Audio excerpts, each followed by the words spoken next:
Hi everyone. So we have Unit 7, Lesson 1, Finding Unknown Inputs.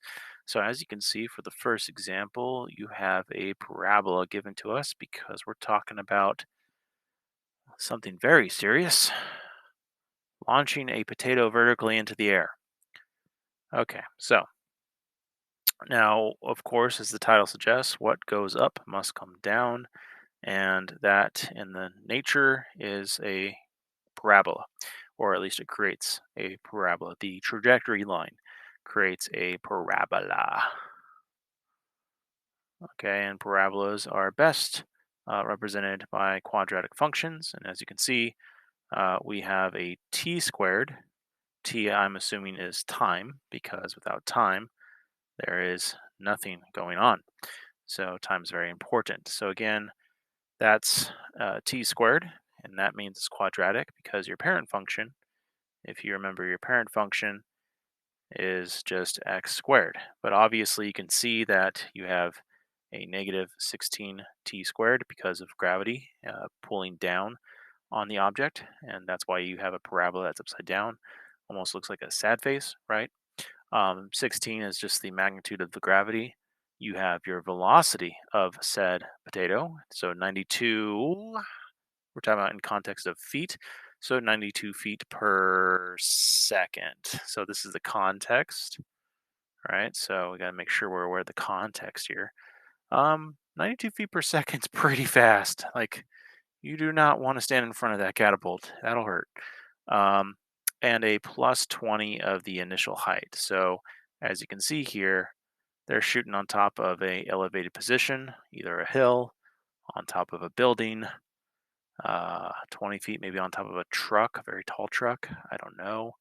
Um, so judging from this graph, okay, and I kind of blabbed a bit. Um, for each question, be prepared to explain your reasoning. So, what is the height of potato uh, of the potato 1 second after launch? You tell me. Okay, that's my hint. Um, 8 seconds after launch, uh, will the potato still be in the air? You tell me. That's my hint. Let me use some green. Will the potato reach 120 feet? That's my hint. So you can explain that. And let's see. When will the potato hit the ground? Um, I recommend looking along the x-axis here, and then you tell me. Okay, and that's my hint. All right, moving on. Representing the framing problem. So we got a frame here.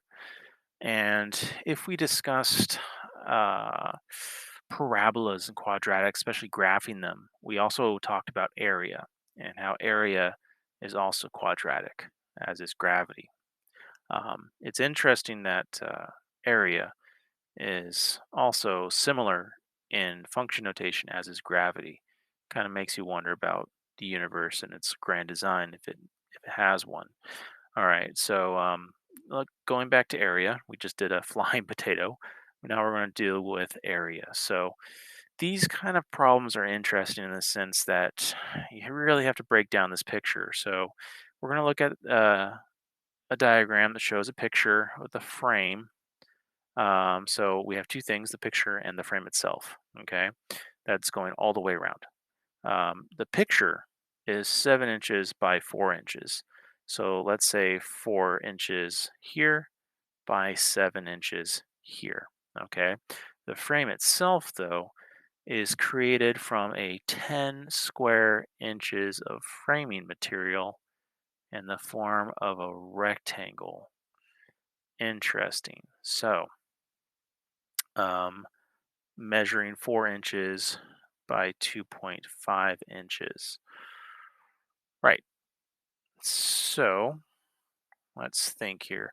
Write an equation, okay, to represent the relationship between the measurements of the picture and of the frame. So we have two things here, the picture and the frame. and the area of the framed picture. So we have the area of the framed picture because area is length times width. We know that that would be 4 times 7 or 7 times 4, depending on how you want to frame it. And that'll give you 28 square inches, right? Just in the picture alone. So, what about the frame? So, I want you guys to go ahead and try to figure this out, and then go ahead and tell me or write down what you think the equation would be. And here's your hint, it is going to be a quadratic. Number two, what would the solution to this equation mean in this situation? So, did they give us a certain amount of um, square inches for the framing material? Did they give us anything specific or limiting? Okay, so go ahead and pause it, try to figure this out, and I will go over it.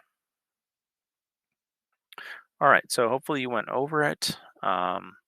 You thought about the perimeter, you've thought about the frame, how it could possibly work here. Now, let's see. We have 7 across, right? 7 inches uh, right here. And does everybody agree that you also have an additional unknown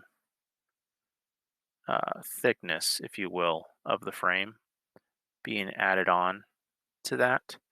So two unknown lengths of the frame being added onto that 7. So let me highlight it for you. This whole piece, okay, and that is a horrifying color to use. It's not really a complementing color scheme. And I just used yellow on a yellowish backdrop, so that did not really work either. Let's use aqua, because I'm a Barbie girl in a Barbie world wrapped in plastic. It's fantastic. That's much better. Okay, so as you can see, that binomial is representing that whole side. All right. And what about the other one? What about the 4? So again, we do not know how long this piece is, but we do know they're all the same, right?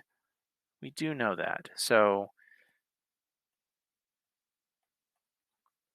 for this side, we have 4, right, inches, plus the 2 unknown uh, widths, if you will. And should I use green? I think green will work. Yeah, green will work just fine. So going to try to do that. There we go. Okay, so that works. That works. All right. Now we're trying to figure out the area for all of it, right? And area, again, is just length times width. But in this situation, um, we have to multiply these. So your area, okay, and we're talking about the area here of the pictured frame. So area is going to be the 7 inches plus the 2 unknowns, right, for the length, times the width, which is in this situation the 4 plus the 2 unknowns, right? Now, an interesting thing occurs here. Um, they are going to tell us that we have, let's see, trying to think here, 38 square inches, I believe, for measuring 4 inches in the form of a rectangle measuring 4 inches by 2.5. That's 10 square inches. Okay, 10 square inches plus the 28. Okay, so good news. We have 28, so let me use this one really sticks out. We have 28. That is not what I wanted. Okay, that did not stick out well enough. All right, 28. You can barely see it. Ooh, thickness. Here we go. Add 6 point. Yeah. So does everybody agree? 4 times 7 is 28. So we have 28 square inches here. And they're telling us that the framing material is going to add on a 4 times 2.5. So that's going to add on an extra 10 square inches. So in reality, we have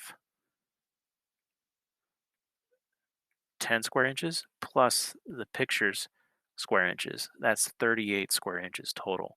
So our area for all of it is 38 square inches. So we're going to go ahead and set this equation equal to 38 square inches.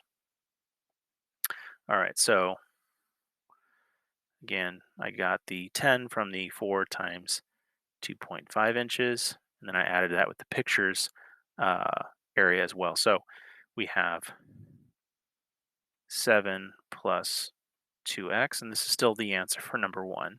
I'm hoping that you're enjoying the process. Times the 4 plus 2x equaling 38. Now you could FOIL, or I should say, use the distributive property, right? This number times that number, this number times that number, and you just distribute all your terms. If you do that, you end up getting 4x squared because the two x's times each other. You get 4 times the 2x, which is 8x, the 2x times the 7x, which is 14x, the 4 times 7, which is 28, which is the picture itself, right? And that's all equaling 38.